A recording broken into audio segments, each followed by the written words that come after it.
త్రిదశ rice అన్నింటికీ దగ్గరగా మీ మనసుకి మరింత దగ్గరగా త్రిదశ రైస్ వేర్ లైఫ్ షైన్స్.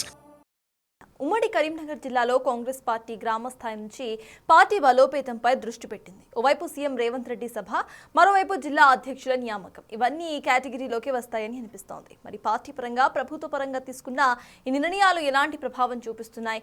ఇవన్నీ కాంగ్రెస్ కు ప్లస్ అయ్యాయా, మైనస్ అయ్యాయా? నిన్నటి వరకు ఉప్పు నిప్పులా ఉన్న జిల్లా అగ్రనేతల మధ్య అంతరాలు చెరిగిపోయాయా? కాంగ్రెస్ పార్టీకి కంచుకోటగా మారుతోంది ఉమ్మడి కరీంనగర్ జిల్లా. గతంలో ఎప్పుడూ లేనంతగా కాంగ్రెస్ కార్యకర్తల్లో నూతనోత్సాహం, ఉత్తేజం కనబడుతోంది. అసెంబ్లీ ఎన్నికల్లో 13 స్థానాల్లో 9 మంది ఎమ్మెల్యేలను గెలిపించి రాష్ట్రంలో కాంగ్రెస్ ప్రభుత్వం ఏర్పడటానికి తోడ్పాటును అందించారు కరీంనగర్ జిల్లా ప్రజలు. కాంగ్రెస్ ప్రభుత్వం ఏర్పడిన తర్వాత మొదటి విడతలో 2 మంత్రులు, 2 విప్లుగా కరీంనగర్ జిల్లా నేతలకు ప్రాధాన్యత కూడా ఇచ్చింది అధిష్టానం. తరువాత విప్గా ఉన్న అడ్లూరి లక్ష్మణ్ కుమార్ కి 2వ విడతలో మంత్రి పదవి దక్కగా ఇప్పుడు 3 మంత్రులు ఒక విప్గా ప్రాతినిధ్యం వహిస్తున్నారు. అయితే మంత్రులుగా ఉన్న పొన్నం ప్రభాకర్, శ్రీధర్ బాబుల మధ్య సఖ్యత లేకపోవడంతో మొదటి ఏడాది కాంగ్రెస్ క్యాడర్ ఎవరి దగ్గరకు వెళితే ఎలాంటి తలనొప్పి వస్తుందోనని భయంగానే మంత్రులను కలిసొచ్చారు.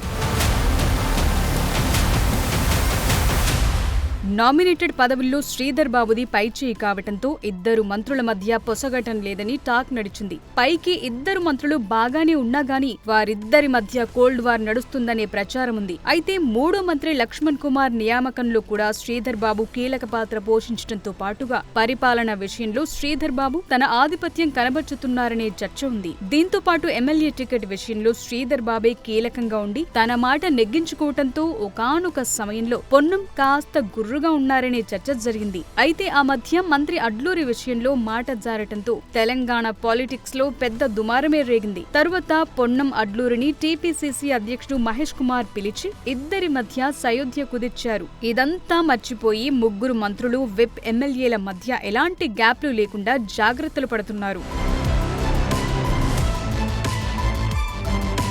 సీఎం రేవంత్ రెడ్డి, టీపీసీసీ అధ్యక్షుడు మహేష్ కుమార్ గౌడ్లు ఉమ్మడి కరీంనగర్ జిల్లాపై ఫోకస్ పెట్టారు. ఒకవైపు అభివృద్ధి, మరోవైపు నాయకుల మధ్య ఎలాంటి వివాదాలకు తావివ్వటం లేదు. ఇటీవల ఉమ్మడి కరీంనగర్ జిల్లాలోని కరీంనగర్, పెద్దపల్లి, రాజన్న సిరిసిల్ల, జగిత్యాల డీసీసీ అధ్యక్షుల విషయంలో ఆచితూచి నిర్ణయం తీసుకున్నారు. గతంలో ఎప్పుడూ లేని విధంగా ఆయా జిల్లాల్లో కార్యకర్తలు సెకండ్ క్యాడర్ అభిప్రాయాలు తీసుకుని జిల్లా అధ్యక్షుల నియామకం చేపట్టారు. 4 జిల్లాల పరిధిలో నూతన డీసీసీ అధ్యక్షులు ఎక్కడ కూడా అభిప్రాయ భేదాలు రాకపోగా అందరూ స్వాగతించారు. ఇటీవల హుస్నాబాద్ లో ప్రజాపాలన విజయోత్సవ సభ ఏర్పాటు చేయగా సీఎం రేవంత్ రెడ్డి సహా జిల్లా మంత్రులు, ఎమ్మెల్యేలు హాజరయ్యారు. హుస్నాబాద్ నియోజకవర్గంపై పెద్ద వరాల జల్లే కురిపించారు. ఇప్పుడు ఇదే జోష్లో కాంగ్రెస్ పార్టీ ఎమ్మెల్యే తమ నియోజకవర్గంలో స్థానిక సంస్థలపై ఫోకస్ పెట్టారు. ఎక్కువ మొత్తంలో సర్పంచులను గెలిపించుకోవాలని గట్టి ప్రయత్నాలు మొదలుపెట్టారు.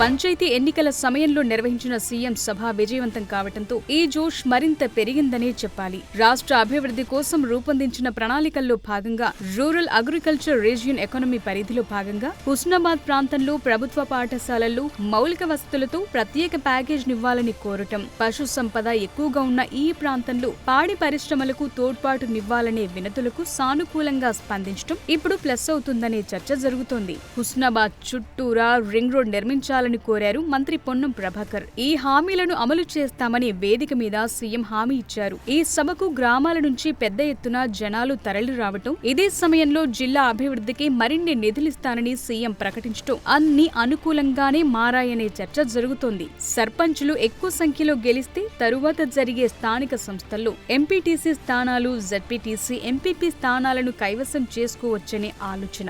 నూతన అధ్యక్షుల నియామకం, ముఖ్యమంత్రి సభ సక్సెస్, 3 మంత్రుల మధ్య సయోధ్యతో ఇప్పుడు గతంలో ఎప్పుడూ లేని విధంగా కాంగ్రెస్ పార్టీలో నయా జోష్ ఉంది.